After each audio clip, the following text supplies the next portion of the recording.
Thanks for coming on, man. First of all, how is Identidad España going? The group you started this year. It's all right. I find IRL activism is difficult because basically to recruit people, you have to go and give out flyers and stuff, and just handing out random flyers doesn't like provoke people enough. Like you need to find people who already agree with you, and it's like, where do you find that? It's like you're not going to find that in the middle of the street. And so I'm trying to connect with a few other groups that already exist and kind of work with them and see where I can go with that, because just putting up posters and stuff, like I don't know if you've done that, like they just tear them down in 10 seconds anyway. It doesn't work. Have you had any luck getting Cam Higby, Nick Mattel, Saha to debate you on Iran? No, so I asked all of them. So I sent them all DMs. I've tagged them on Twitter. I've sent them messages on Instagram as well, and virtually none of them responded. Actually, Mattel, Higby didn't say anything. Like I tagged him 2 or 3 times, and he just completely ducked it. When I met him on Omegle, he skipped me, and then consecutively every time I connect with him, he just instantly skipped me. And Mattel responded briefly on Twitter, but he was like very vague, and he's like, "Oh well, I'm kind of traveling right now," and but I don't even think that's true because I've seen him do streams since then, and he's in his same house. So That's not true. I can say because I actually called into one of his shows on Discord. But yeah, he's in his house at the moment, and I've seen a couple of his recent streams where no difference. So he's got to be joking. yeah, he's not traveling. I mean, wherever he said he was traveling, he hasn't gone there. So he's I think I don't know if he's like just dodging. I think maybe he's trying to study my videos to see my points so he can kind of, formulate his defense against what I say, because my critique is different than like the usual people he debates. Like he debates low IQ Muslims and Arabs and idiots basically, and he's had a few like people like JF Gariepi, who's he's good. I mean, he's not bad at debating and stuff, but I don't take like the pro-Palestine position, right? My position's different. My position is like a pro-Western position, and where I'm saying like we should look at what's best for the West, and if that's contradictory to what Israel wants, then we shouldn't support it. That's a tougher position to argue against than like some pro-Palestinian who has like 20 weird, like exaggerated talking points about apartheid and genocide and stuff like that. Those exaggerated talking points. He can knock them down because it's easy to knock Yeah. that down. But like I don't make those exaggerated talking points. I don't even make those arguments. I don't even debate Israel Palestine as a conflict. I simply debate whether Iran is like it's necessary to attack them right now, which I don't think so, because they're just not a threat to Western Europe. They're not a threat to America. Trump's excuses for going in were horribly weak. He said that he thought Iran was going to attack the United States. There's like no evidence that was going to happen. And then Rubio contradicted that and said the reason they went in was because Israel was going in, and that was it. And he thought, oh, Israel's going in, that might precipitate an attack on U.S. bases in the Middle East, not on the homeland, but might. They didn't even have proof of that. And so it's extremely weak. So I don't think, like Higby and these guys, as you saw with that interaction, weak, man. Like he's like floundering on the whole war in Iraq thing. He thought he's still pushing they had WMDs. Like that shit is fully like this. Even Trump doesn't say that, right? Trump, remember in 2016, Trump attacked Jeb Bush. He's like, "You lied about WMDs, right?" So it's like Cam Higby, the big Trump guy, is contradicting Trump on that, and still pushing the meme that they had WMDs, right? Yeah, I mean, Higby's disappointing because I think a lot of his defense of Israel is like genuine. I think he does do a good job of finding balance there, but as he showed with you, because he's taking pictures with Netanyahu, it's like all right, man. That's just he's not 7K slipped in the pocket there. What? yeah. Dude, that guy is just. he's just over shilling. Like he's trying to get a paycheck. I don't know what his deal is, but it's over the top, over the top shilling. It's just like that country can do no wrong, and it's a foreign country. You know, he doesn't slobber all over Britain or Italy like other U.S. allies. It's not like he doesn't seem to have the same affection for like, you know, some other random Western European country.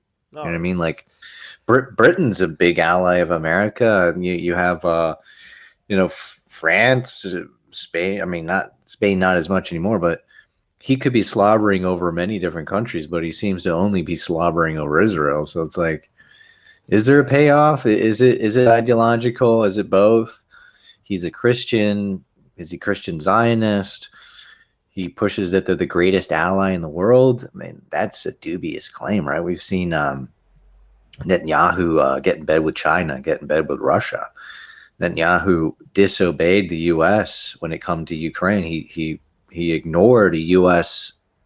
Suggestion that they provide weapons to Ukraine. He's still in bed with Putin. He didn't condemn the invasion. He didn't sanction Russia. That's a major like slap in the face because U.S. policy was like hardcore pro-Ukraine. So that's proof they're not the greatest ally ever. At the very least, they're a selfish ally. there's something I was going to bring up later, but did you see the reports that Israel is buying grain that's been stolen from Ukraine? Like he's buying it from Russia. Did you see that?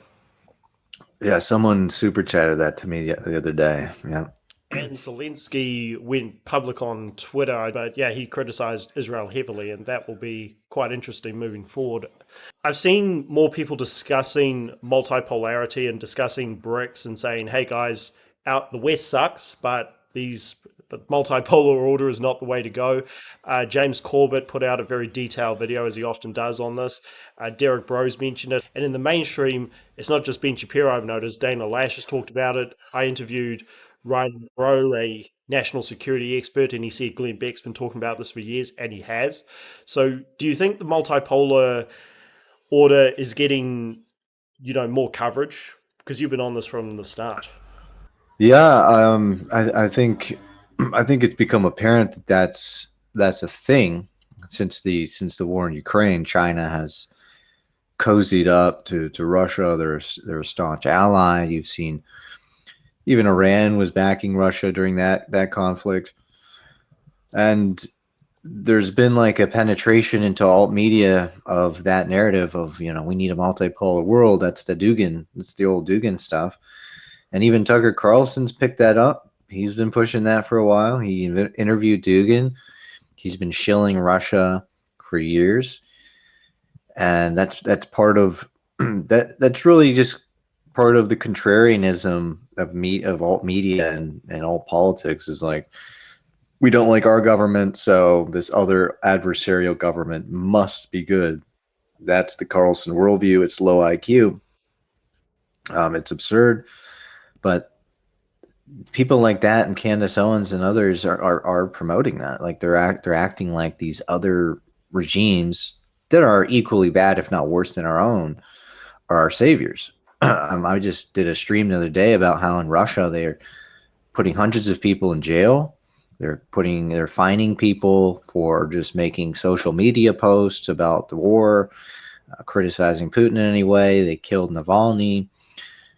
It's a hellish gulag. I mean, I wouldn't want to live there and be a political dissident or have a political voice. You'll be killed. And we really take for granted that despite the problems we have in the West, we do have freedom, some freedom of opposing our own governments. I know there's hate speech laws and there's some bullshit going on here as well, but you're not going to be like poisoned with some frog toxin like Navalny because you criticize the government. I mean, unless it's some super rare case that something crazy like that happens, but you don't see that. And so we do have some freedom to oppose our system here, where you don't in China, you don't in Russia, you don't really in these other countries. So it's this grass is greener on the other side logic. It's complete nonsense. These people have never been in these countries. They have no clue what the hell they're talking about. So yeah, I mean, I oppose. I mean, I think we can be nuanced and say I don't like my own government for XYZ reasons, and I don't like this other government for a different reason. You know what I mean? Like I say that about like Israel and Iran. It's like I have criticisms of both Israel and Iran for different reasons. You know, just because they're enemies of each other doesn't mean they're my friend on either case. And so I can see those nuances, whereas most people are dumb and they think in black and white and all that, right? One guy who I noticed you interviewed, who has also been on this for a long time, is Fitzpatrick Insider. But I saw him going at you on Twitter recently, saying like calling you anti-Christian, which is like it's like the equivalent of people saying you criticize Israel, so you're anti-Semitic. And I thought like because you criticize Yeah, everyone, like yeah, he's one of these. He's a bit cooped out, I must say. He's one of these guys that, I think I woke him up to the Russia issue. He used to be like a Putin fan, and then he saw some of my work, and he converted out of that, and now he's just like Putin 24/7. Like all he does is like critique Russia. I was like, cool, but like I'm a little bit more well-rounded. It's like I have other critiques as well of different stuff, and he's completely obsessed with that. But he's a hardcore Catholic, I believe, and so any criticism, like he's like a really hardcore Catholic, so any criticism of Christianity, he spurgs out and accuses you. So, I mean, I'm not anti-Christian. I don't make that the focus of my thing. I have some criticisms of the Christian establishment because they're globalists, just as I criticize the Jewish establishment because they're globalists, or the liberal whites. It's like I criticize all these globalist elites. We can't give a pass to Christian NGOs who finance the refugees and open the borders. I would be a hypocrite to condemn liberal Jews for that and not hold liberal Christians to the same standard. They're doing the same thing. But people like him, they always just ignore the Christian side of it. It's like the Pope can call for open borders and they ignore it, but if some Jew does, then they're all on it, right? So it's just a blind spot. Everybody's got some huge blind spot because of their religion. I was raised Christian, but I've not been practicing for years, so I don't have the blind spots. I can see it clearly. If these Christian leaders are corrupt and are part of the problem, why not call them out? Why are we ignoring that? It's a big part of the problem, especially here in Europe. So yeah, I mean, and then maybe like one clip. So I told some Christian guy that was like going and talking about Jews. I was like, well, Jesus was Jewish, man. So how do you square that with your ideology? And it's just one of those like Adam Green points. It's like some Christians like get into the JQ stuff and they become very anti-Jew, but then they have this big contradiction that the guy that they're worshiping was religiously Jewish himself. So it's like, are you gonna be against Jesus now? Like, there's some issues there with that. I noticed in that back and forth, you said that he's one of these like schizo guys who thinks everybody who disagrees with him is like a shill. Right. That's right. Yeah, he's one of them, dude. There's plenty of those. Like, you can't please everybody. So like you'll notice that there's some like Zionist in my comments attacking me, calling me an anti-Semite, and then you have Muslims in my comments calling me a Zionist because I'm anti-Islam. So you see, you can't win. If I critique both of them for different reasons, the zealots in that camp will just label you the other thing when you're not. Just want to touch on Venezuela quickly because you and I talked shortly after that operation, and given how it went, like no American casualties, so easy. To me, it was like I thought nobody can criticize this. The amount of people who said this was all done for Israel, and they pull up some bullshit quote of Hugo Chavez years ago criticizing Zionism and saying, "Oh, he knew what was going on." I'm like, "Are you serious?" Like the Yeah. because Maduro. I mean, we know this because I've been covering this recently. I interviewed a Venezuelan journalist recently. Maduro's corruption was so bad that it caused a refugee crisis just as big as Syria and Iraq, but there was no war, and it was all done by the dictator, and there were no sanctions put on it. So that Yeah. you could. I mean, sanctions are overblown anyway, but the amount of people who came out refusing to see this as a win and saying this was all done for Israel, like I've got to be negative about it. that was I interviewed Trevor Loudon again. And I said to him, "This is worse than I thought." Yeah, that's the Jake Shields like tunnel vision, obsessive compulsive, Israel focus. So it's like they have to connect Israel to every single geopolitical occurrence in the world. So yeah, there's a war between Armenia and Azerbaijan. Oh, well, Israel sells some weapons to Azerbaijan, so they did it. It's like, no, you you guys like that's where it's like a derangement syndrome. It's like I critique them for stuff that I can actually prove they're involved in, like the Iran war, which is very obvious. But then these idiots come and they try to over embellish it, attribute to them these omnipotent powers that they can make mountains move, and they're behind absolutely everything. It's like, no, that was a straight Trump op. Like that was just Trump. Like nobody told him to do it. He'd been going after Venezuela for years. There's cartel issues. There's issues with the oil there. Trump has his own reasons for going after Maduro. Yeah, Maduro was like a horrible leader, and so he fucked up his whole country. It was in shambles. Half the country left, fled the country. The economy collapsed, and he's just a tin pot dictator. He was an idiot. I mean, he was low IQ. So I mean, I don't think anybody should be mourning that. I mean, Trump didn't even do much damage. He just took that guy and arrested him, and that was about it.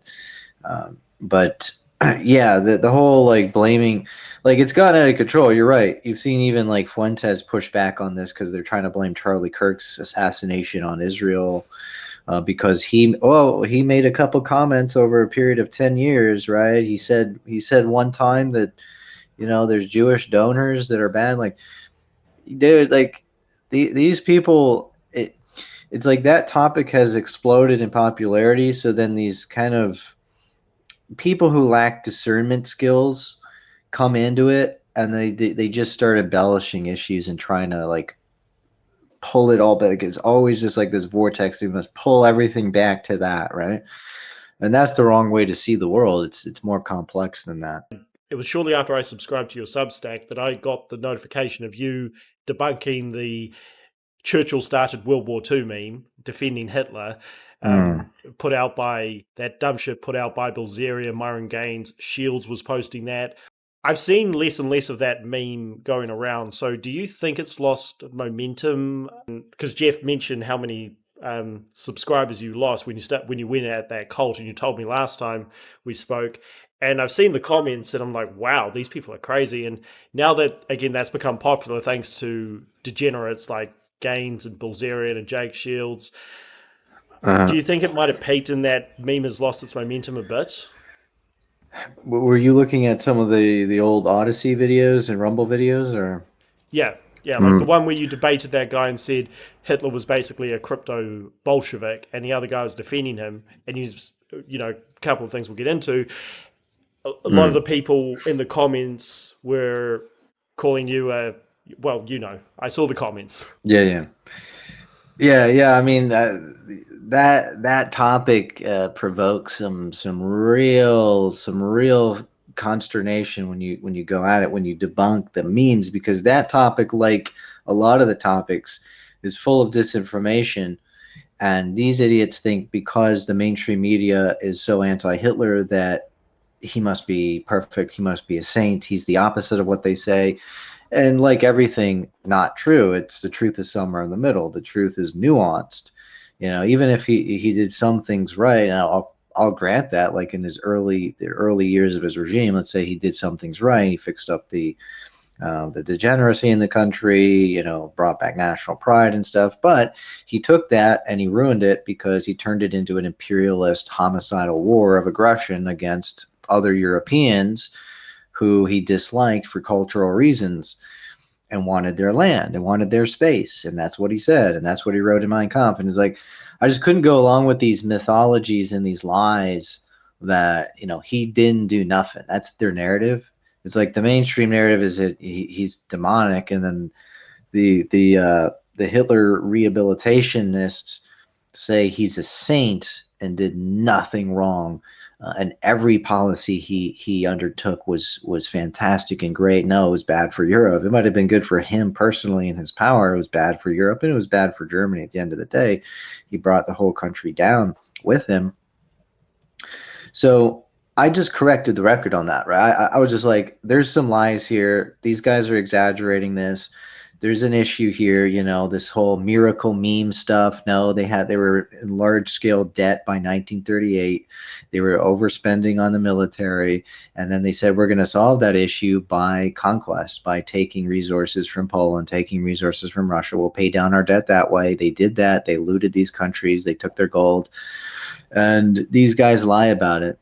They won't tell the truth about it because it's a sacred cow, Exactly. And so I needed to really hit that, and yeah, it cost me some followers at the time. I think I've gained more back though recently. Oh yeah. And I don't need those people because those people are in a cult. I'm not gonna hog tie myself down to a demonic cult that says I have to worship this guy. I have to have posters of him on my wall. I got to celebrate his birthday and light candles for him because that's what they do. They're on this hamster wheel. That's all they do. They just want to rehabilitate this guy. And I'm just like, it's unnecessary. You can have all the same positions. You can be pro-white, pro-West, socially conservative, have all these positions and just not be a fan of that guy, right? And that's all there is to it. But I think people are starting to see that, like, because I posted on my current X account, I've posted critiques of Hitler even recently, and people are liking the posts. They're digging the post because they're seeing it's nuanced. They're seeing it's like I'm critiquing him from a right wing point of view. I'm not critiquing him from a liberal or left wing point of view. I'm critiquing him from a pro-white pan-European point of view, and that's a critique a lot of Europeans actually can agree with, especially Eastern Europeans. So that's an echo chamber. That's a dead end, and the people fully committed to that. What are they doing now? I mean, they're all in jail. They're all just on a hamster wheel. No political solutions. They're these types of people, and I don't see, because these guys thought they're geniuses telling people we're going to take power in 2 years, and they're all in jail. And it's like, I kind of knew where that was going, so I kind of got off the train. I'm like, I don't want to spend the rest of my life in jail because of defending some guy that I don't even fully agree with, so yeah, I think that topic, it's been overdone. I think they're losing some of that appeal. Like, they were grifting that for a few years, like the Europa battle shit.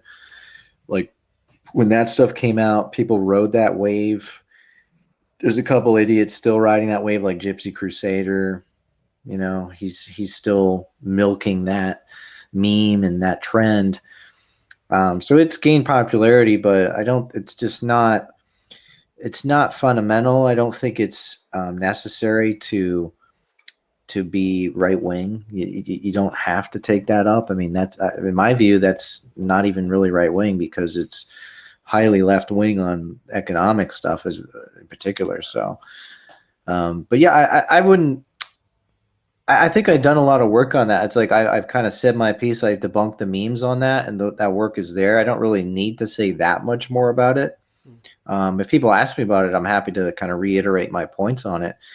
But like, it's not that relevant. I mean, it's ancient history at this point. So Again, because we've got more generations coming, more people, younger people are going to be following your work. And what really stood out last time was you emphasized that a lot of these cultists are accelerationists. They want to be martyrs, sick in the head, and they'll lead younger people to do stupid things that will get them arrested and stuff. And when I went looking for receipts, I found a lot of your tweets, Shay, and how he and Sewell were saying that superior whites can invade, like justifying Hitler's Lebensraum and anti-Slavicism. And this, well, notice what they said there.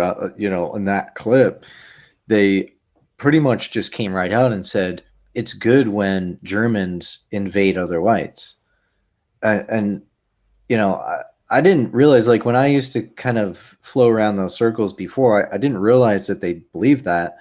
And then when I found out they believed that, I'm like, okay, there's something wrong with these people.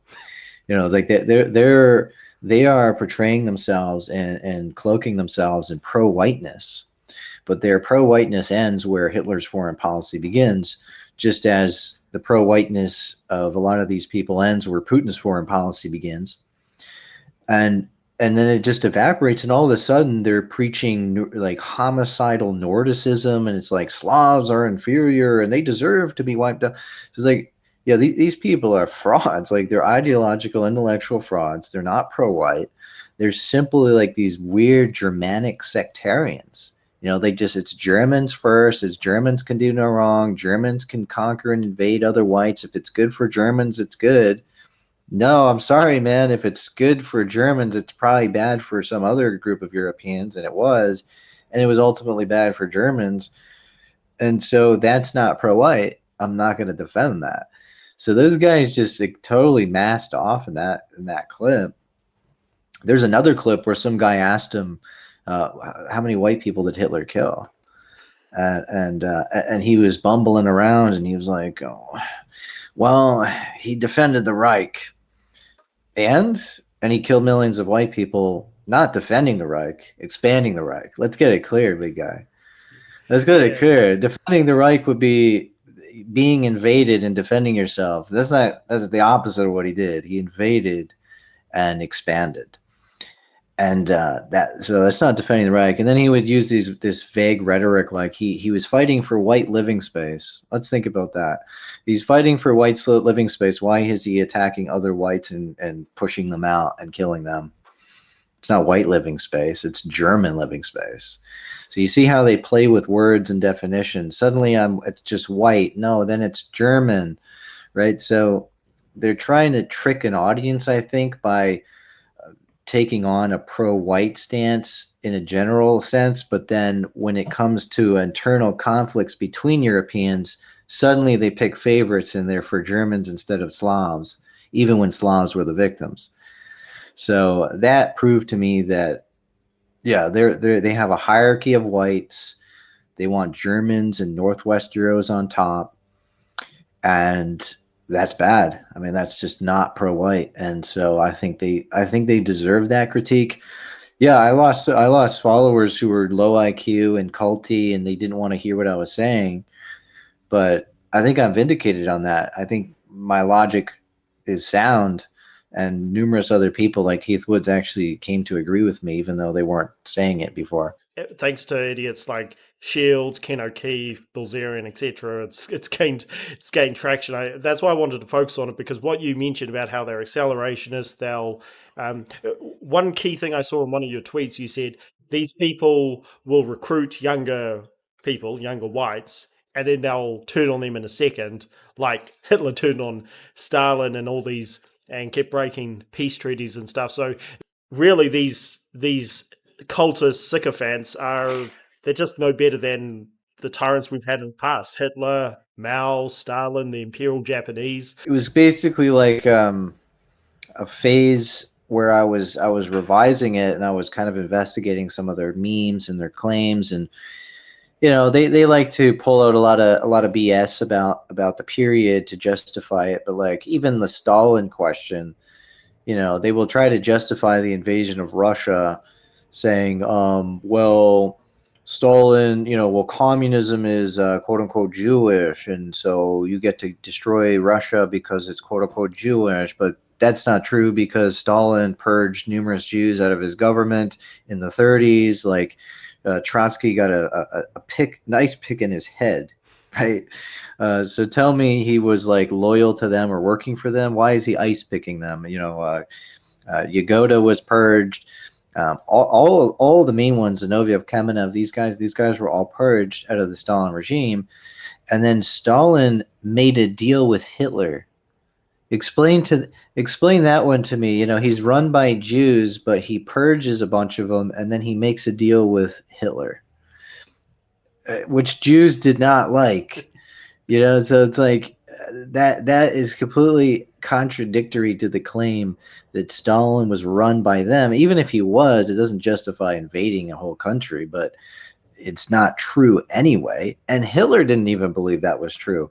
Privately, Hitler said Stalin was not controlled by Jews, that he was his own guy, and that he Slavified Bolshevism, and he even admired Stalin privately.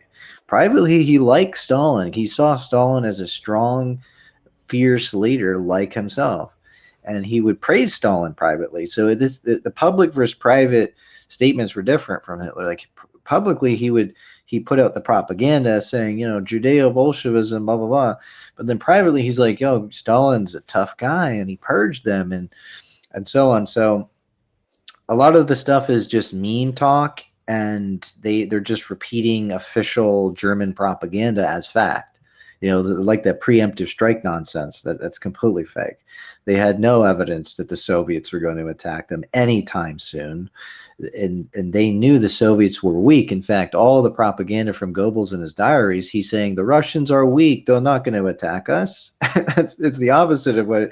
And then Hitler said that too. The reason he attacked is because he thought they were weak. It was a war of aggression. It was for Lebensraum. It was for expansion.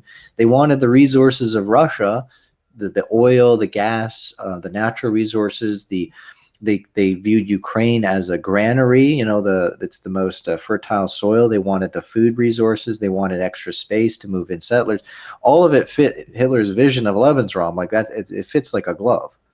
Like this whole preemptive nonsense is just nice cope to sell people to get them in on your thing. And so these guys just repeat this garbage. I had to correct them on that. It doesn't mean you like Stalin. No, he was also a homicidal maniac as well. But two crazies attacking each other. I mean, why should I have to pick a team there? I think they're both bad. So I just wanted to correct the record on that and break down why some of the meme logic is just not correct. But they don't like that because they want to believe in the lies. First of all, have you been following the news that Ukraine's been getting hit pretty hard lately? Just as they were starting to push Russia back, because Russia is I'm trying to get some more analysts on about the latest there and what could be brewing, but Russia has been hit hard by, like, even though Trump won't sanction Russia heavily, he's still hurting them by taking out their allies. Like Venezuela, Cuba's about to fall, Iran is kind of on its last legs. So, but Ukraine's been getting hit hard recently. Have you been following that news? I've been hearing it. Yeah, I haven't been like super up to date on that. But yeah, Putin is totally just committed to just burying that country in hellfire, because he won't give up on it. I mean, it's his last play of his career. This is it. He's gone all in on Ukraine. He's willing to put thousands of Russians in jail. He's willing to kill thousands of his own people, silence them, chase them out of the country, exile them, just to keep this war going. Like, he's really facing his own people down on this more than anything. And yeah, he's bitten off so much more than he can chew. It's pretty much a failure. Like these Russophiles always say, Ukraine's lost the war. They've lost the war. Well, if they lost the war, Kiev would be under Russian occupation. It's not that they've lost territory. That's not the same thing as losing a war entirely. Losing a war is Russia owns Ukraine. Russia occupies all of Ukraine and colonizes it, and it's now Russia. That's not happened. Putin hasn't achieved any of his real military goals other than conquering the Donetsk region. He's not demilitarized Ukraine. He's not been able to force them to give up NATO ambition. He's not denazified the country, whatever the hell that means. He's lost some territory since the beginning, like Kharkiv.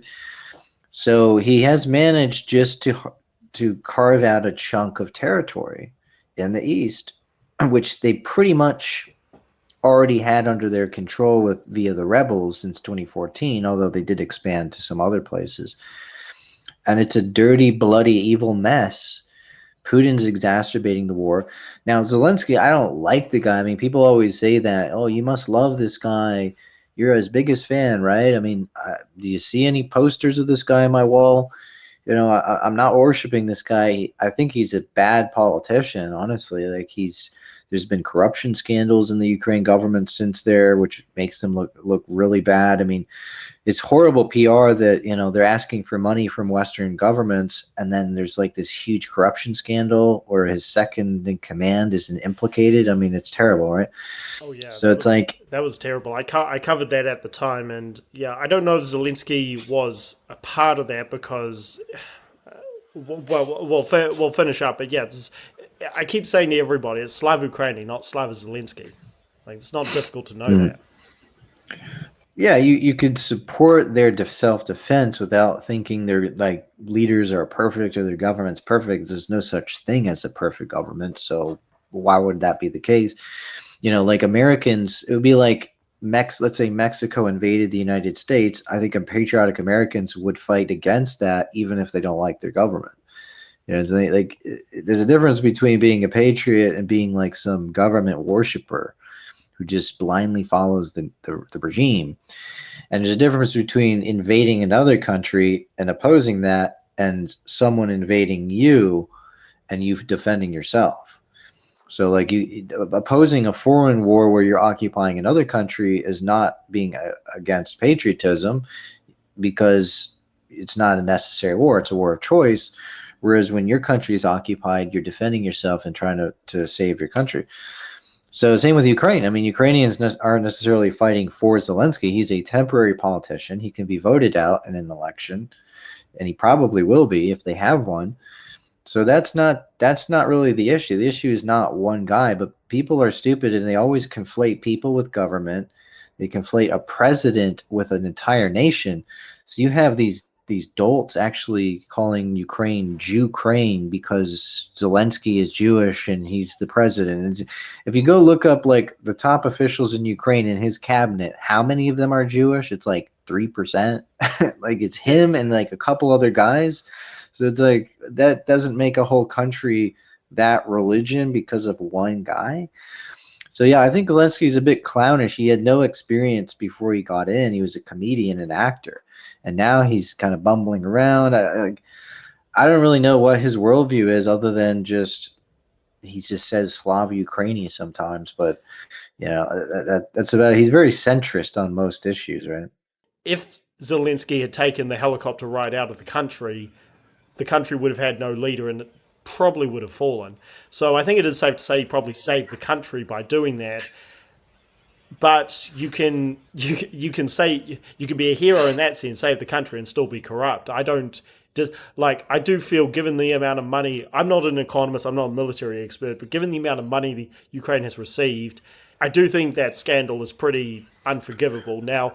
But that scandal hurt the Ukrainians the most. I mean, I covered it at the time that you had Ukrainians in Eastern Europe, which is brutal enough as it is in winter, without power. And he said, "Yeah, to be clear is that he was brave to stay in the country and fight back and not give up, and he did a pretty good job in the first I think maybe 6 months of the war. He did push them back. There was competency, but as the war progressed and the morale started to be lost because they weren't making as many gains, and then they became complacent and they weren't getting as much aid as they wanted, and then corruption hit. So things started to deteriorate, I think, as the war progressed. And so, yeah, he's kind of fucked it up. Would another guy do a better job? Poroshenko? I don't know. Like, perhaps. You can't really say there's most politicians in Ukraine and Russia are corrupt, so it's like they're all going to kind of be like that, no matter who they are. And so, yeah, it's the Ukrainians, like I said, they're not fighting for him. They're fighting for national identity. They're fighting for national sovereignty. They're fighting for because they know if Putin conquers Ukraine, he's going to erase their culture. He's going to erase their language. He's going to erase their whole nation from the map. And they had been fighting for independence and for their own nation state for years, and they finally got it in 1991. They're not just going to give it up. They don't want to be Russian. Even people who speak Russian as a first language, they actually identify as Ukrainians. And some don't in the very far east, but many do. So that's why they fight. So yeah, these idiots who preach about, like, they'll only hyper focus on the flaws with Ukraine, completely ignore that those same flaws are like 10 times worse in Russia. We're talking about corruption or suppression of speech or suppressing opposition, all these things that they critique Zelensky on. Putin does that to a much greater degree. I mean, in Ukraine, they allowed the Communist Party to exist all the way up until 2022. They had pro-Russian opposition parties in the parliament all the way up until the war started. They were not there was some, they were like shutting down a few Russian channels and stuff like this, but they were allowing a lot of political freedom until the war started, and they started to purge all these like fifth columnists, as did Putin, who like doesn't allow any opposition, real opposition. He has them killed, put in jail. He allows some puppets. He shuts down all the media, controls all the media. He's putting people in jail for 10 years for writing 2 posts on social media. Like just random Russians who have no political influence. He's harassing his own people, and there's no criticism from them. Like they don't even care. So Yeah, which is again why, I mean, my stance is not just do I care about Ukraine, it's the same thing as you. We and Jeff Kay, who's in the EU like you, he's mentioned this to me directly. He says we can fix the EU. He said this is all fixable. Now, I think the EU is beyond awful, but he's there and I'm not, so I take his words very seriously. We don't want Russia to expand, and all these people saying, oh, like because of some of the flaws with Trump's operation against Iran, they say, oh, we're heading to a new multipolar order. Like Russia's economy, Putin has driven Russia's economy to the ground for years, and it's just getting worse and worse, and now collapse is pretty much imminent. And yeah, he won't give up because he doesn't care. I mean, if he pulls back, he's definitely going to get overthrown. But yeah, you mentioned the corruption. I mean, he's basically he's going to be like a Maduro type leader, just like totally like he's just going to have a little fiefdom, horrible economy. All the businesses from the West pulled out of Russia in the first year of the war, so he's only going to have local stuff. No investment from other countries. Trade has collapsed with most countries. And then he's just going to ride his power until he dies, basically. Trevor Loudon and Jeff Nyquist have both said to me, Arafat never wanted peace, and what people accuse the West of, dragging out conflicts, which is true in some cases. No, there was a chance back in the late 90s, and he made the intifadas. Arafat was not. Arafat was a tool of Moscow. He did what they told him. And they wanted trouble in the Middle East. They wanted to make as much trouble as they could. It is true, Netanyahu's never wanted peace, but he hasn't been prime minister all this time. Some leaders did offer legit peace. There's a lot of nuance there, whereas Ukraine, it's so one-sided because unlike Hamas provoking Israel, Azov didn't start this war with Russia. They didn't provoke it. A lot of the leftists who you debate a lot on Omegle, who have been corrupted by this anti-white, a lot of the right-wingers have fallen into the same trap because they look at Palestine, these Arabs, oppressed, leave your brain at the door, don't discuss the nuance, they're just oppressed, evil West. I do think that the anti-white agenda, which has been there for years, I want to get into the history of that, what you've researched in a second, I do think it's infested the right wing to where, again, we're seeing a literal, brutal genocide happen in ways that we haven't seen since the Second World War. And people, they care way more about Palestine, despite the nuance being, there's wrongs been on both sides. Ukraine didn't provoke Russia. Yeah. The genocide is happening. But I think there's an anti-white element to, they say, Palestine's oppressed, like no nuance. But with Ukraine, we don't care. Yeah, or with Ukraine, suddenly there's nuance. Suddenly Russia has interest. Suddenly the West provoked it. Suddenly Ukraine, they're Nazis. And yeah, there's that demonstrates the hypocrisy of a lot of those people because they're extremely invested in defending Palestine, extremely invested in taking up every little detail of the conflict, and they're always in the right. I mean, if they're going to say Ukraine provoked the Russian invasion, did Hamas provoke the current war with Israel with October 7th? You flip that on them, and suddenly they say no. Like, did Ukraine send soldiers into Russia to kill a bunch of civilians? No, that's not what happened. So that just shows their inherent bias. They're third worldists, so they view Palestinians as victims because they're brown and Muslim and they're not Western, whereas they view Ukrainians as white, Christian, Western people, so those people can't ever be victims, right? And when they are victims, it's their own fault. And so that's the anti-whiteism coming in. It's coming from third worldists, these BRICS shills, these like weird Asian, Latino, African, Islamo supremacists who only care about the non-white world. They hate the West. They hate the white world. There's definitely an anti-white element to the lack of the lack of focus on Ukraine from those people, the lack of concern for Ukraine. But there is also a weird other element, which is like within the far right, who do the same thing, despite claiming they're pro-white. You know, they will like cry these crocodile tears about Palestine all day long, and like their channels light the fuck up when there's a conflict between Israel and Gaza. But when Ukraine happened, they were either silent, neutral, or defended the Russian invasion. And this is born of a mind rot. It's actually a type of third worldism that's filtered into the dissident right. Comes from that Dugan sphere, comes from this contrarianism that the Western European and U.S. establishment's always wrong in every conflict. They're always the instigators. Russia, therefore, is innocent. So, yeah, it's a mixture of third worldism infiltrating in, contrarianism getting the best of them, and they really out themselves as anti-white because they value the lives of non-whites in the Middle East far more than white Europeans defending their land in Ukraine. So I called that shit out. I mean, there were plenty of people who deserved criticism for doing that on the far right. You know, people like Colette. There was a few people like that. David Duke, he was one of them. Hardcore Putin shilling.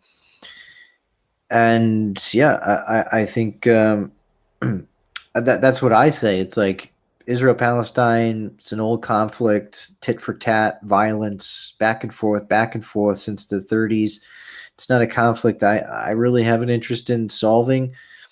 My critique of Israel in the Jewish establishment is more so that they're trying to suck us into their wars, more so that they've created destabilizing situations that have led to problems in the West, and then some of these Israeli right-wingers, supposedly our allies, they say, are advocating for dumping all of the refugees on us. There's a video of Ben Gvir and a mob of Israelis cheering about the Islamization of the West. I'm like, these guys don't even like us. They don't support us. They actually have the same grudges and revenge fantasies against the West as the left-wing crazy Marxist Jews. You know, it's just expressed in a different type of way. They're extremely ethnocentric. So I can critique, and I also critique the Palestinians who could condemn the violence against Gaza, but then defend Russia when Russia has annexed far more territory than Israel has taken of Palestinians in like 60 years. Like Russia has conquered more land in like 2 years in Ukraine than all of Palestine in 60 years, and these guys don't even blink an eye. So I've called out Muslims on that. I mean, I wouldn't say all Muslims are hypocritical on that. I've seen some of them. When I ask them, they're like, yeah, I support Ukraine. Yeah. So yeah, it's more nuanced, but there's some major disconnects going on there. As you can see, the logic is not consistent with them. You're one of the first people, again, along with Johnny Gatt, to make lists of people who cry about Palestine, but they don't give a shit about Ukraine. If I could just add some more. What about Johnny Gatt? Where'd he go? I don't know. I don't think he's uploaded videos since 2023 when he debunked the lies. I mean, I don't even. Does Johnny Gatt even have a Twitter? Does he have an official page? Or? So the last I heard from him, I actually was in contact with him when he put out those Russian propaganda documentaries. Were fantastic. Those two pieces. I guess that was sort of his parting parting gift to the alt media, and then he kind of disappeared. I get it. I mean, I think it's very difficult to earn a living in alt media. There's so much competition. It's hard to monetize. You get demonetized. You get platform banned. So it's very difficult to earn money doing this kind of alt media stuff. So I can understand why he would just kind of dip out and go do a normie job. But he was great. I mean, he made some of the hardest hitting videos on these niche geopolitical topics, and I liked his evolution as well, because like at the beginning he was more focused on like Zionism and Middle East, and there was some good stuff there. But then he realized there's this other faction. There's this BRICS, this pro-Russian thing. There's, look at these hypocrisies they have. They never call out Russia for something that's similar to what Israel's done here. And then he called out all the fucking asshole shills, Dawson, Ken O'Keefe, Collette. He called out all these people, exposed their hypocrisies, exposed their double standards, their double speak. People like Vanessa Beeley and these people, these fake alt media people who just, we're anti-imperialist except when Russia does it, right? So that was great that he exposed them. I wish he could come back and I could collaborate with him more, but I think he would like what I put out now. Yeah, just a quick question on Johnny Gat, because he's always been quite, like, when I first got into following the alt media, he had already been shadow banned like a lot of people, because he's one of the best researchers based on these documentaries alone. And yeah, I've noticed how he's gone from saying, okay, it's more than just Zionism, because I noticed he was very heavy on that years ago. But has he ever done interviews? Like he's kept his real name anonymous, which, given his level of research, is pretty impressive. Has he just been an elusive guy who's clearly is very popular with people like us who look into the nuances, but he's managed to keep a pretty private life? Yeah, I think he was on camera like once, and he's never used his name. Nobody knows too much about it. I don't even know what country he's from. He sounds like he's got a just regular English speaking, maybe American accent. I'm not sure actually. So yeah, he's been in the shadows. That's weird. Maybe he's watching us from the shadows. Maybe he's tuning in. Maybe he's tuning in once in a while. I think he would enjoy my current take. So yeah, it was great to have him doing those clips, and Adam Green is actually good on a lot of those topics too. Despite the Zionism focus, he's also critical of Russia and those people. So it was an uphill battle though, because that Putin shilling was deep in the alt media for years. Like that was like a sacred cow. It was a shibboleth. I was one of the first to bust it. He came in and really added a lot of good information to what I was saying, because I was on that beat probably a little bit before him. I was covering that in 2015, and he came around in about late 2014. I started to talk about Ukraine, and then he came around about 2015, 2016. But I loved his takedowns of Ryan Dawson. It was just a risible. Flagrant hypocrite and just disgusting Russian imperialist. I noticed in Putin's Marxism, going back to that, the clip Johnny Gat had taken out, Ryan Dawson mentioned your name. So I could tell it was like maybe back in 2015, 2016, he said, there are guys like Brandon Martinez who says that Putin is in on it. Like, I know my shit. So Dawson must know who you are, but I assume he's never responded to you, right? Oh yeah, he knows who I am. I actually interviewed him once back in 2014. Yeah, so back in 2014, when I was in those kind of more left-wing anti-Zionist circles, I interviewed him once because we had some agreements. We never agreed on the Russia stuff. I actually kind of challenged him in that interview on some of the Russia stuff. And funny enough, in that interview, he even said, like, fuck Putin. I brought up some of the Russia stuff to him in that interview, and he's like, yeah, fuck Putin. He's also corrupt. But like now, years later, he's like cheerleading for Putin invading Ukraine. So he's just a grift. He's a grift machine. He just realized an opportunity. He had to capture that RT audience. He had to capture that Arab Muslim audience. And so he just doubled down, like he wanted to get Scott Ritter, the pedophile, Scott Ritter on his show. And he made a whole article defending that guy being a pedophile.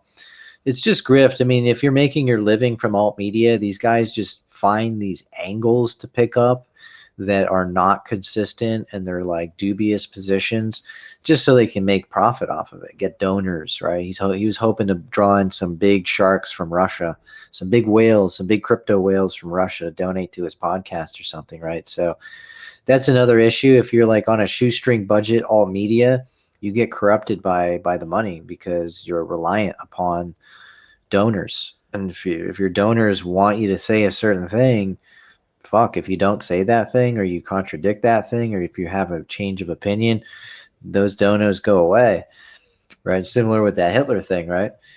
You know, the donos dry up the second you drop that shit. But I've never been really motivated by money, so it's just I just follow the truth wherever it leads. So he knows who I am. Of course, he knows who I am. I've actually I challenged him to debate the Russia thing. He's always ignored it. On Keith Woods, like, I've noticed he interviewed Fuentes lately, and in my opinion, that's whatever it's worth, I think Fuentes is the worst grifter. I think he's worse than Alex Jones, David Icke, Ken O'Keefe, Jake Shields, because, like, he's just a couple of examples. This guy's been on the record saying Hitler's fucking cool. He then went at Jake Shields on his show and said, I can't believe these people think Hitler was some saint. Hitler was an anti-Slav racist. I'm like, are you serious? You've been one of the biggest pushers of this. He says, Stalin was a genocidal maniac, yet he said on Tucker Carlson's show, Stalin's my hero. So, like, Alex Jones has been consistent on China for years. Now, he's also been one of the biggest propagandists for Russia, so he's not good to follow. We all know that. And then he'll say something retarded like China runs Hollywood. So, but another thing is the Russia thing. So he was pro Putin, and now he's actually criticizing Russia. Who, Alex Jones? Fuentes. Oh yeah. Fuentes. Well, I want to get to that, but again, talking about his level of being a grifter, I think. Like, David Icke will just say everything's corrupt. Like, we've got to revolt against the lizard cult. I think David Icke's just as bad as Alex Jones. And Ken O'Keefe has the principles to hate the West and love every dictator out there, Gaddafi. I think Fuentes is worse than Jake Shields. So, I don't think Fuentes' criticism about Russia is genuine. I think Fuentes has less principles than those guys. So, I don't think criticizing Russia is genuine at all. So when Keith Woods hangs out with him, none of my business. But I don't know. Do you have any opinion on that? On the Fuentes Woods relationship? Yeah. I mean, I don't know. I guess it's just mutual monkey branching. I guess they want to clout climb on each other, and yeah, I don't really get that whole travel content stuff. I mean, I think it's just an opportunity to kind of show, hey, you know, we're two influencers. Here's some pictures and photos. But I mean, I like Keith. I think he's an intelligent guy. I think he's a smart guy, and I think he has nuanced takes. That's what I like about him. He's not black and white. He's not a guy. He's not like, you know, he could have just, you know, gone all in on you know, the J stuff, but he pushed back on some of that stuff. The Europa battle, he critiqued that. He debunked a lot of that stuff. So I respect. I think he's an honest broker. I don't think he's just in it for money or anything. Fuentes, though, I mean, I think he's heavily ego motivated, heavily monetarily motivated. You know, will shift opinions on a dime if it's beneficial. Collaborating with a bunch of weird screwballs. You know, hanging out with the Tates, calling for them to go to jail one minute, next minute hanging out with him. He's a clout climber. He is the ultimate clout climber. He's a clout fiend. He's obsessed and addicted to the clout, to the fame. He just wants to get on podcasts, have his clips be put out. He's like Tate in that way. That's why they get along with each other. And yeah, you can't really believe his latest takes because he's kind of got one foot in this camp, one foot in that camp. Plays both sides to feel it out, to see where he can get as much traction as he can get. So yeah, I've critiqued him quite a bit. If you've seen my Twitter account, I've hit him pretty hard, which is why he never acknowledges my posts, and he'll never mention my name. And like, every time someone brings me up to him, he just says he doesn't know who I am. That's hard. It's kind of hard to believe that he doesn't know after all these years. Like, he's never seen a clip. He's never, like, come on. He's just saying that because he doesn't want to address any of the critiques. But he gets a lot of criticism too. People, he tries to drown it out with the clout. It's like once you get to a certain clout level, you just ignore all the criticism. It's like, but when people come at me, it's funny because people come at me with a bunch of lies, a bunch of smear slander, and that's all fake. But like when they want to make some ideological, intellectual critique of me, like I actually fully addressed them head on, and I like ripped them apart point by point. Like when I started doing the Hitler critique, all these spurgs started coming at me, and I would like take like just a random post on Gab. Like some guy on Gab would come on there and say, you are a sellout for this XY reason. I would take his post, I would break it down point by point by point, and just rip apart his logic. Why, and I spend time doing that because I think it's valuable for the audience to see the flawed thinking of these people. So, but those guys will never address stuff. They'll never address criticism. So. I just don't know if anything good comes from Fuentes at all, unless he says something that off the top of his head that he's maybe not supposed to say because it will hurt his donors. But well, he dipped into third worldism and the pro-Muslim stuff, and then he dipped out of it, and then now he dipped back into it recently. He's just going back and forth, because all his grifter friends are Muslims. Sneeko, Fresh and Fit, Sulaiman. He was hanging out with a bunch of Muslims. And he was like, oh, we need to work with the Muslims against Israel, right? He was doing that thing. And then that fell apart, and all these Muslims came out as anti-white and started attacking him. And he's like, okay, yeah, fuck this. This Muslim alliance is not working, so we're out of it. Yeah. But then he went back when Sneeko tried to get back into his good graces. Now he's back, like, attacking Matt Walsh for not obsessing about Israel enough. Yeah. And also... So... Yeah, and also, like, his latest thing is because Trump there's concerns about Trump. I want to ask you about the AI thing just quickly in a second, but his latest thing is he wants the Democrats to win the midterms. It's like, so full-on accelerationist. Or even maybe he is a leftist at heart. I don't know. That guy's got no principles at all, so... He's too contradictory. He's too flip-floppy. He's too grifty. I mean, there's a lot of problems with him. These people, somehow he's convinced all of these people to send him money. Like they send him, he's making like $1 million a year off of donations, super chats. Like they are just throwing money at this kid, like $500, $100. Like that is unheard of. And I believe it's mostly the Christian grift. If he were to drop the Christ is King Christianity stuff, I guarantee you his income drops by 80%. Because Andrew Wilson, if you take away the Christian framing to his thing, those donations dry up. It's this other guy that my friend told me. There's this other guy who has a small YouTube channel. Nobody's ever heard of him. He makes $5,000 a month, and he just pushes the Christianity stuff. So like if I were to wrap myself in Christianity, I guarantee you my income here would triple, quadruple within a month. The Christianity thing.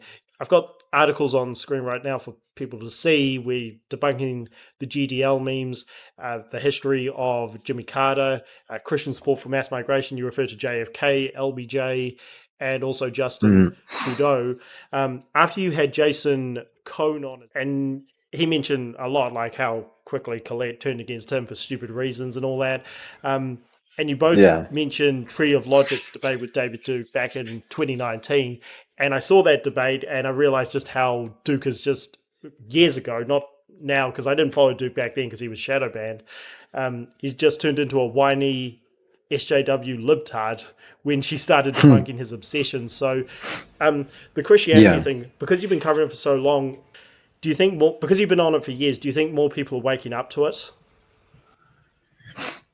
Yeah, like I think there's been a correction that had to happen because the J criticism exploded after October 7th, and a lot of people became aware of it and they started to overdose on the red pills. So Dan Bilzerian's a perfect example. He just quickly consumes the red pill. He starts he starts just voraciously going at these online sources.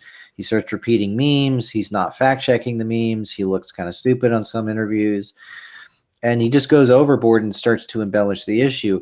But my purpose in writing those articles was not to say like Jews do nothing. Like that was never my claim. Like my claim was not they're innocent, they're victims. I was never saying that. In fact, in those articles itself, I would say I would like go if you read past the half the article, because like the first half would be like debunking the exaggerations, and then the second half is here's some real criticisms that I still hold.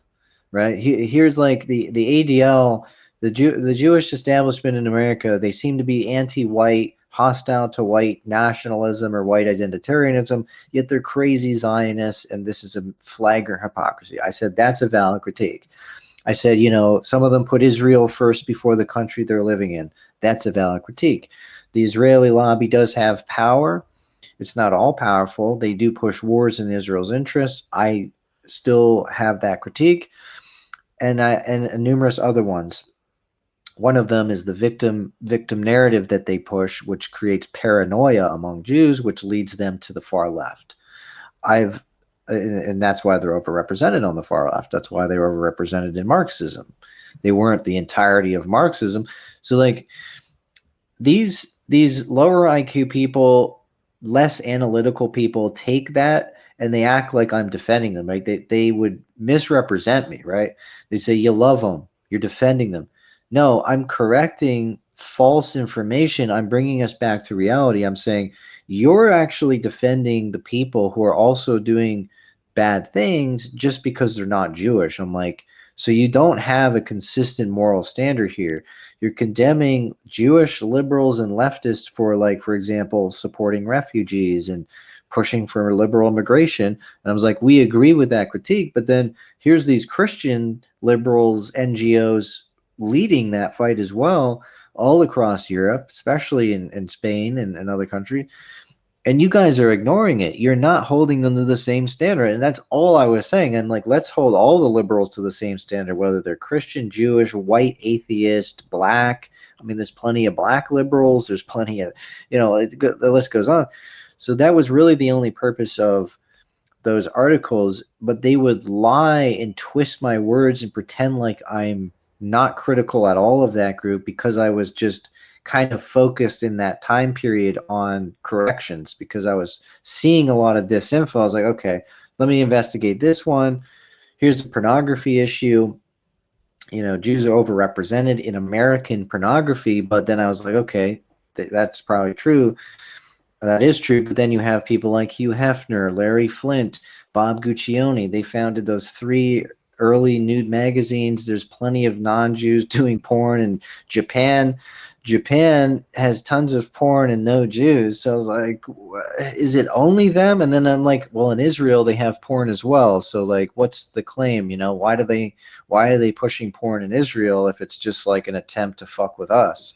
You know what I mean? So I was just logically working. It's like those issues, when you want to look and break them down, you can find Jews overrepresented in pornography or in liberal politics and a lot of shit, Marxism, but they're not the full picture. That's all I was saying with those articles. But then, of course, they have to twist my words. But just go look at my recent videos. I'm more than happy to critique the Jewish establishment when it is justified, when it's a valid critique, right?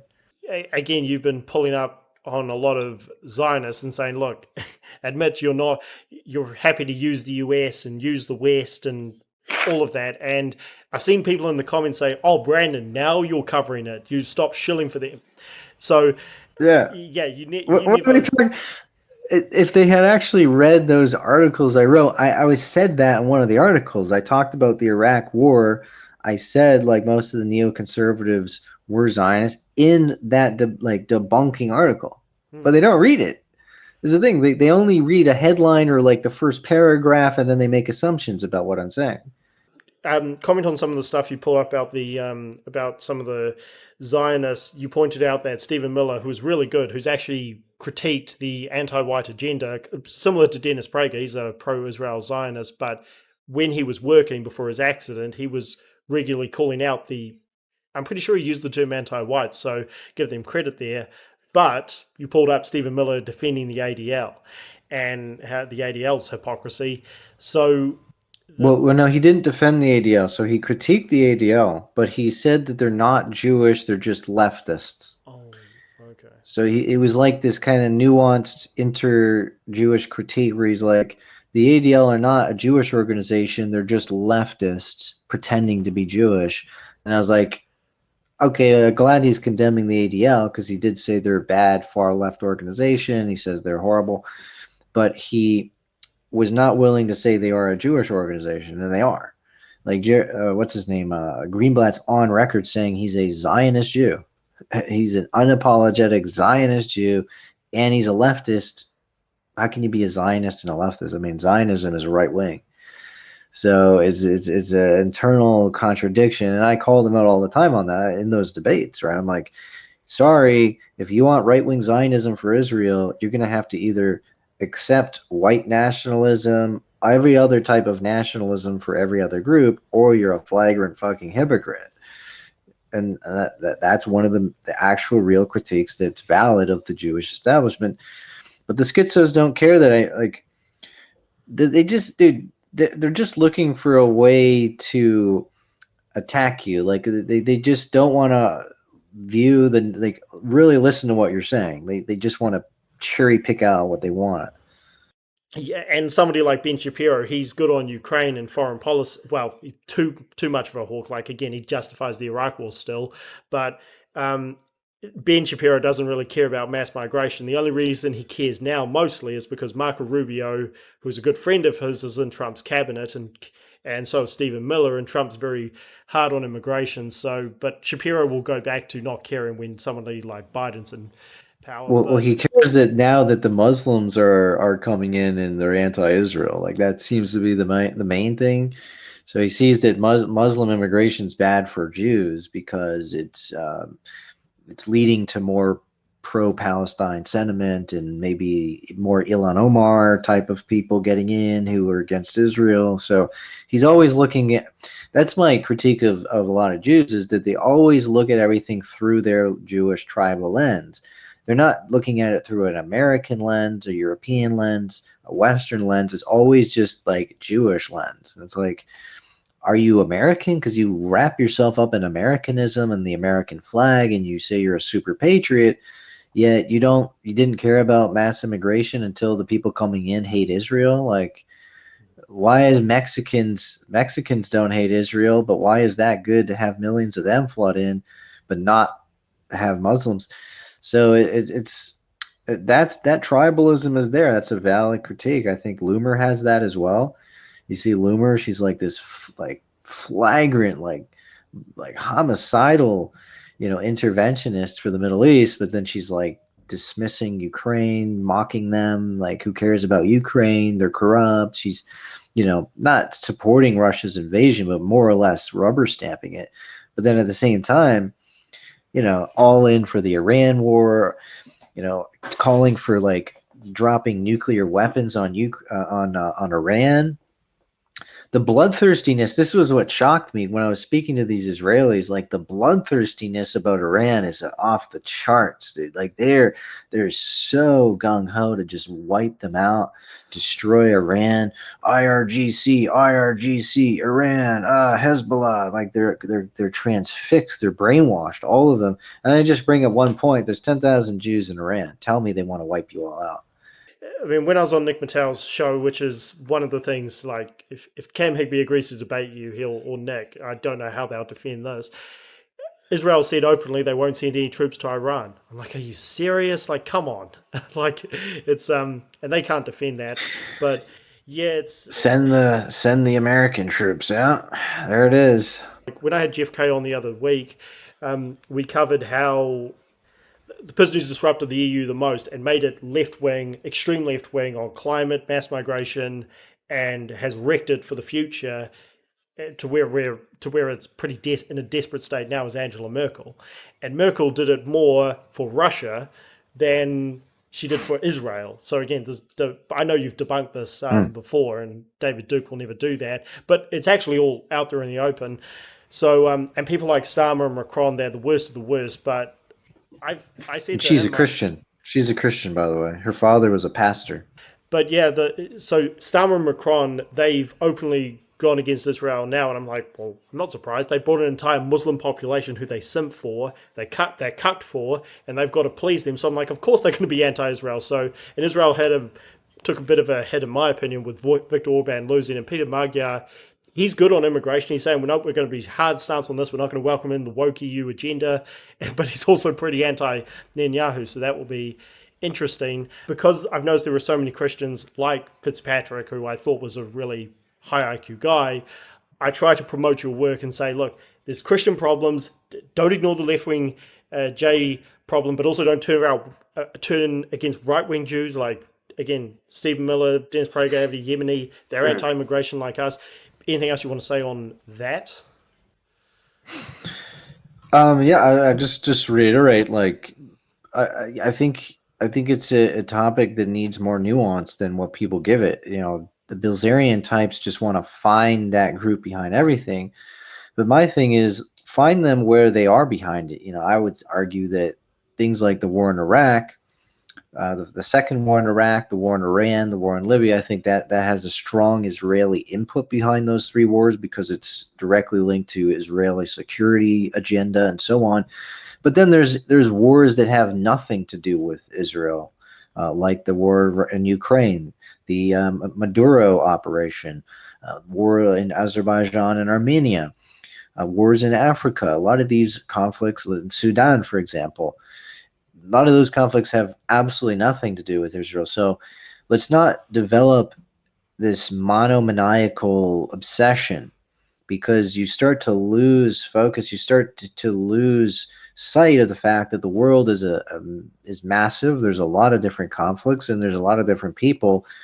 And on top of that, let's hold everybody to the same standard. Let's not just only criticize one group for something, but then ignore another group doing the exact same thing. So if you're against that thing, hold them all to the same standard. And that's all I've done, and that's all I've said. At no point have I said Jews are innocent victims and let's support Israel. It's like never come out of my mouth.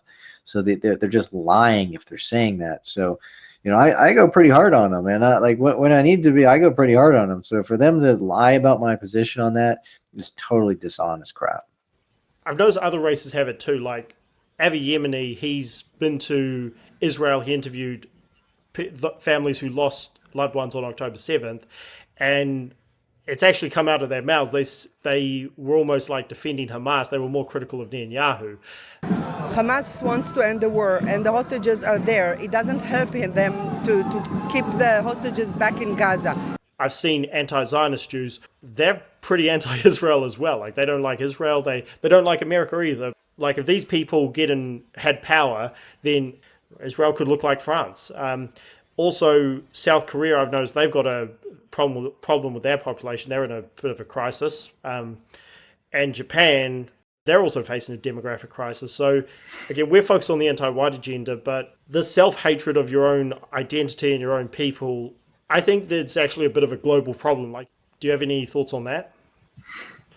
Yeah, I think white people are not the only group of people that has a demographic winter. The Japanese, the Koreans, I think even the birth rates in Africa are falling. They're pretty high. They're like 7 or 8 per woman, but they are falling. I think as a country gets more developed, inevitably the birth rate goes down, because you know people have more leisure time, people have hobbies, people have more spending money, and they want to use it on vacations instead of taking care of kids. So developed nations have low birth rates. It's just a fact. I don't know how to solve that issue, but it is true. White people are not the only people affected by that. Although I guess the reason we focus on it is because we are Europeans. So we live in Europe, and you live in a European descended country. So that's sort of our camp. But the Koreans and Japanese have a massive issue with birth rates, and their culture is threatened as well if they don't pick those birth rates back up. And immigration's not the solution. Immigration will only exacerbate problems, exacerbate crime, exacerbate cultural conflict, disunity, create little enclaves and pockets of people voting just for their little ethno interest or just for their religion. It's disharmonious. It's a disadvantage to have diversity. Honestly, there's even studies backing that up. So I would never advocate for mass immigration. I mean, I'm for like some immigration. Of course, I'm okay with like other Europeans moving into Spain in regulated smaller numbers, as long as they're like vetted and have some education or something. So immigration is not always bad, as long as it's coming from a similar culture. And maybe even having like a small minority. I mean, there's some Asians in Spain, and they're probably like the model minority, because like the Asians, they don't cause any crime. They don't even barely speak up politically. They don't lobby. They don't organize based on their ethnicity. There's a few issues with Chinese spies and stuff, so I'm not saying we should just bring in the Chinese or something, but I would prefer them to other groups because they're just very good, nice people. They just set up businesses and they contribute a lot, right? So, but I would want to keep them a minority. I wouldn't want to just have them overtake our countries, just as I wouldn't expect the Koreans or Japanese to invite a gazillion white people over there. So there's always that. But as far as the one thing I'll just say, the last thing is the dominant culture suggests that you can be proud to be black, Asian, non-white, of any kind, but you're not allowed to be proud to be white. Like that's the clear double standard. You can't say it's good to be white, it's okay to be white, you're proud to be white, or even your specific white ethnicity, but the other groups are encouraged to do so, and I think that's the massive hypocrisy that I've exposed. 100%, and it's built into academia, which definitely I completely agree with you. It makes it distinguishable from these other self-hatred ethnicities, and that's one of the good things Trump has worked a lot on cutting out. And yeah, I agree. Legal immigration, I mean, just maybe for the future. I've noticed, I think we can align with certain people, like with certain other immigrants. Like I found so much connection with these Iranians I've interviewed, some of who I've met in person. Whereas the white communists, I mean, they hate us. They want us all to drop dead. Last thing, man. Just because it's the big thing going on, and there's a lot of fear porn out there, much like there was with COVID, which they didn't succeed with the COVID thing the way the World Economic Forum wanted. The AI agenda. I understand to an extent we can't really stop this, and development is going to happen regardless. And I understand this isn't the first time in history we've had developments that could hurt us, but I don't know. And Trump is buying into it. He's got technocrats around him, Peter Thiel and Larry Ellison. Is this something you're worried about, or do you think, okay, there's going to be some hurdles like there was with COVID, but like we grew up in some of the worst countries. You're in Canada, me in New Zealand. We had some of the worst leaders, and we got through it. Do you think the same thing about the AI agenda, or are you worried about this? Yeah, I mean, it could cause some issues with employment as AI grows. It's going to take over a lot of jobs, a lot of monotonous jobs. A lot of low-level, low-skilled labor jobs, I think, will be replaced by robots and AI. And it could cause an economic issue with people being unemployed. I've heard that. People have said there's, even Elon Musk said there's going to be some kind of basic income that will be introduced at some point for people. Well, I mean, if I would be okay with that if the robots are producing the cash, like if the robots are working and they're producing profit so that we can use that profit to pay people basic income, then cool. But if you're just going to go and print the money, or where are you going to get it if there's no profit? That's going to lead to inflation. So there's some politicians don't really know what they're talking about, but AI is good, and it's like a double-edged sword. Like it does help. It makes you more productive. I use AI a little bit to do thumbnails and stuff. It saves you a whole lot of time. You become extremely productive with AI. It's great for research as well. Like when I'm researching something, I just have to go on Grok, say, can you find me this article? It pulls it up. I don't have to Google and look through 100 pages. So AI is really useful. It's helpful, and it's improved. I think it's improved our productivity. But then the dark side is it could put everybody out of a job in certain sectors. So there needs to be maybe a balance, maybe some regulation on it so that they don't take over everything too quickly. It can also be used for bad purposes as well, like some nefarious government agendas and spying. Yeah, there's always a dark side. Yeah. I also saw Keith Woods put out a piece saying this AI is not nearly as intelligent out as people fear about. But yeah, thanks a lot for coming on, man. Really appreciate it. We'll put your stuff down below, and I'll also send you any clips you want. But really appreciate it, man. Take care. Thanks, man. Appreciate it. Just send me the full file, because like on my screen it's my picture. Like I recorded as well, but my picture is tiny on Telegram. It's just in the corner. So Yeah, I'll send you All right. the edited clip with all the receipts and stuff. Take care, man. Appreciate it. Perfect. Thanks, man.